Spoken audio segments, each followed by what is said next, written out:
And third is a comprehensive cardiovascular life support, which is mainly for the doctors working in the hospital, the practitioners, the some exclusive paramedics who are working in emergency medicine or in critical care or in operation theaters who are technicians. For them, these courses are designed, and they are well-structured courses, 1 day or 2 day courses, where a certification is done, an examination is carried out, the teaching material, the manuals are provided to the students, and this course ideally need to be repeated every 2 years. So I request all the PG students, Dr. Subodh, you have a center in your place also, and there are various centers in Madhya Pradesh also, and in Central Zone where they can organize the courses, and our IRC team helps to give the presentations, the examination, MCQs, and help you all to organize the course. So I request all the PG students, you are anesthesia students, you must do comprehensive cardiovascular life support whenever you get a chance to organize. Rakesh, Sir, you can add to whatever you want to. yeah, thank you so much. And Dr. Subodh, you are muted. Joshi sir, you would like to add something to it, sir? I think Rakesh wanted to express something. Please let him go ahead. No, I was just acknowledging the help of Dr. Subodh in IRC works in the beginning, taking care of all the software related, the online system, and we must acknowledge his sincere support he is doing for the IRC from the beginning until date. So thank you so much, Dr. Subodh. So request to Dr. Joshi, because under his leadership, IRC has done more work, and just to assure the team that under the leadership of ISA, more extended guidelines are being prepared. The task force is working on it, and ISA will very soon be coming with more guidelines, extended guidelines of the resuscitation very soon. Over to you, sir. Yeah, thank you, Rakesh. And I have 3 senior faculty members from IRC team and all. But like I just wanted to give share with all the postgraduates and all. Like we have to like IRC team especially, let's say we have to persist with our efforts.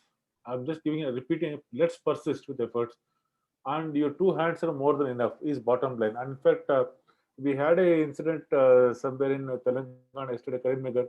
A police constable saved a person by doing CPR on the road traffic accident. It's survived. He's doing well.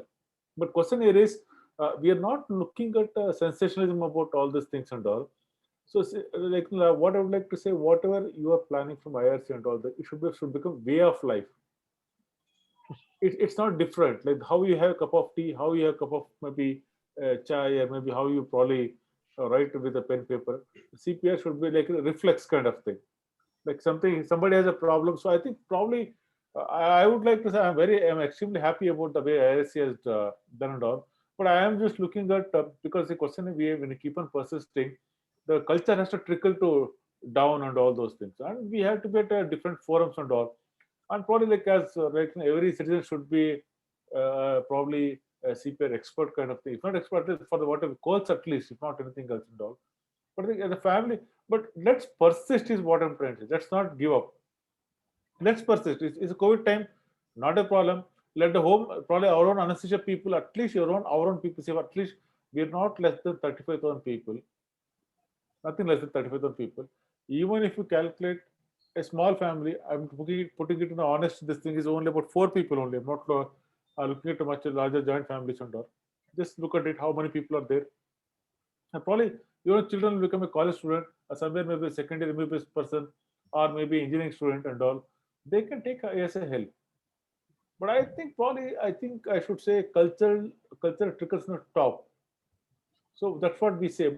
But what I'm going to let it grow from the family point of view. For example, your kid, say small kids, fine, no problem. You're going to school, like your kids go to small school, like school, where probably the kids are there and all. Probably you can educate the teachers. But one important thing, as Dr. Rasesh sir has said, is this is the international law, which we should be very clear about that. Like every 2 years, it requires renewal. And I have seen a lot of articles. There has been a lot of dropouts in Western countries. Every 2 years going for servicing. Like you don't go for driving license every 2 years. Do you, Subodh? No, sir. So I am just giving a thought. Is I'm not saying anything wrong about what you're saying. This is international every 2 years because The guidelines might change with respect to probably the principles and all. But I'm just giving a resistance where it is coming somewhere, especially for CPR, not in India. I'm talking of rest of the world also. Is every 2 year you are certified.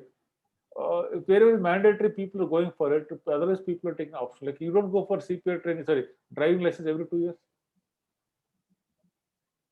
So I'm just giving an idea, but the CPR guidelines will keep on changing. So this we have to tell people we're not trying to do 2 years for just for anything and all. Because new medication comes, new technology comes, new science comes, new thought comes, and maybe what we're doing today now, the COVID, what we're doing is still we do not have medications. It depends on vaccines, what a medication we are using, optimizing the available water medication so that the patient gets the best outcome and all. I think only one thing is let's persist, let's keep on working hard. Don't worry about any kind of distractions here and there. Few comments here, there, few comments. उतना तो रहना चाहिए, नहीं तो जिंदगी में स्वाद नहीं रहेगा. सब कुछ मीठा रहे तो गुजरात में जैसे क्या फायदा है? थोड़ा हमारे से कड़वा भी होना चाहिए. हैदराबाद में थोड़ा बहुत बिरयानी हो, थोड़ा मिर्ची हो, थोड़ा साल्ट हो, ऐसा कुछ हुआ तो थोड़ा बहुत जिंदगी स्वाद रहता है. So I think let's persist with the effort. That's what I can say. And all the best for all the 3 IRC team leaders, and anything from your side to us for IRC governing council members to do something better than what we are doing, please let us know so that we can focus on that one. Thank you so much, Murli. Wonderful words of appreciation and motivating to all of us as well as to the students. And you very rightly said the why we need a recertification is one of the reasons. You said the guidelines keep on changing, and we have to upgrade ourselves. But second point is, if you compare with the driving, we do driving every day, so there is no need. Only when you start aging at 50 years, you have to have a license at every 5 years in our country. But cardiac arrest, we don't see that frequently. Some people don't see, even I've not seen in last year.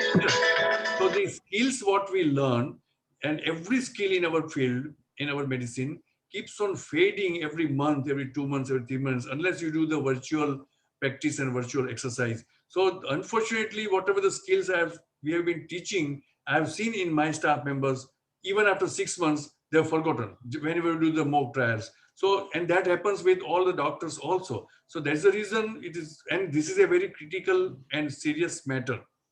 It's very, very important to have as 100%, near 100% resuscitation skills.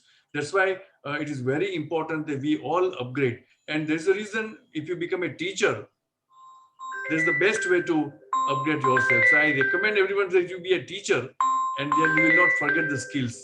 You keep on using. Otherwise, every skills we have learned starts fading every month by your personal ability, like 1%, 2%, 3%. So you rightly said why we need a upgradation and recertification of this course. You can, Rakesh, you can add something. Yeah, absolutely. Thank you, Joshi sir, and the ISA leadership for all the support. And yes, the ISA and IRC has done a lot of work, and we'll take it forward. And all the postgraduates, I think they are our ambassadors. They have done a wonderful job during this COVID part also. And they are absolutely our ambassadors. And thank you to the organizing persons who has kept this session, because the future will be seen by the residents which are with us, and they are the prime worker for us. And we have seen in the COVID times, they were the workers who has done all the job. So congratulations to all the residents who are with us and doing the whole hard work. There are a couple of questions in the chat box. Sir, first is, can you explain CPR in prone position? This is important in COVID actually. So with regards to prone position, this question is very good. Prone position CPR is very well explained in the literature. For a known COVID scenario, we can do a prone CPR. But the point here is, though it is said that the interscapular area and we should put some hard